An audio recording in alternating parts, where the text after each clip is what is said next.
Lisuthi inkulumo igcwama elisha lapha enkundleni yokuxhumana ebezwa ngo-Facebook. Sawubona kuphi nakuphi lapho kunyakho lo mbuso njengamanje. Ubingelela yini mathinda acaba isithombe zomqamela amehla abanye baqamela imali thiwazi.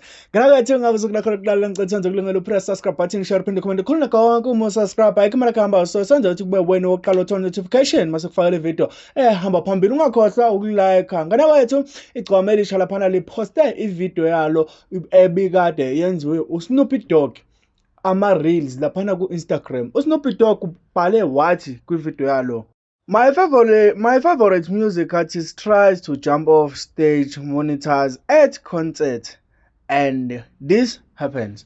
Kuposte yena uSnoopy Dogg laphana ku-Instagram kuma-reels aku-Instagram. Igcwama libe selithi, ngizwa ngomshanami laphana ufunda ugrade 7 uthi malume uvunywe ngisho uSnoopy Dogg kulabaculi baphesheya uthi ngiyifavorite yakhe.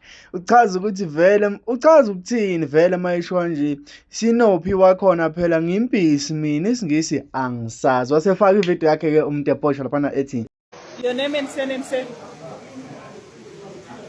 Inhlakanipho bonokwakhe Buthelezi. What do you have to say about what Julius Malema did as a Zulu person? Mana ngizisa ngisazi.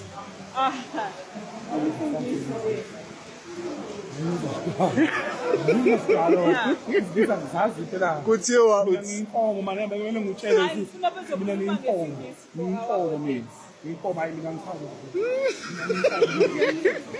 baphawulela kabalandeli kanjalo njengoba nihleli nazi ukuthi mangabe kuumthandeni kuzophawula nabeyakhuzani, mangabe kuukhuzani kuzophawula nabeigcokama elisha. Kodwa lo mlandeli indlela aphawule ngayo ukuveze njengomuntu othathe isayidi thizeni ogqoke ibharet eblue lafana ngani zakwethu ube sethi umlandeli lento eyenza kumthandeni ukuthi aposte umuntu waphesheya eqali ngaye. Ngo-2019 uNeymar waposta uMaster KG edlala ingoma yakhe lena ethi Jerusalem, kodwa akazange wabanga umsindo wenza yonke lento eyenziwa umthandeni nabalandeli bakhe. Cha, kuyadabukisa ukubona umfana ejabulela ukupostwa ngomunye umfana ngoba lokho kukhombisa ukusobala ukuthi ngeke size siye ndawo siyisizwe samabhinca uma sisajabulela ukupostwa ngabelungu size sichome ngaphandle nje kokuhlulela umlalo wami nokukhuluma nokuthi ngande ngebe ukulipha isayidi lo muntu.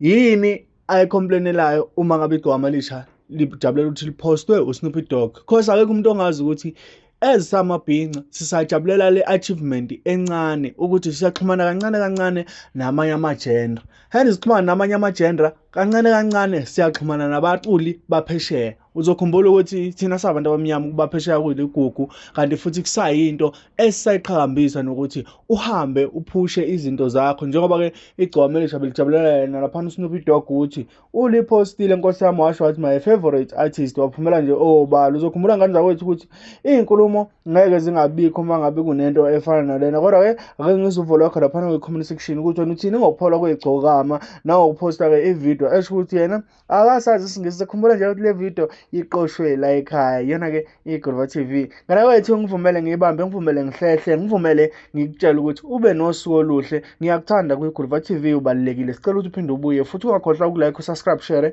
bese uya comment lapha kwi-comment section. Danko.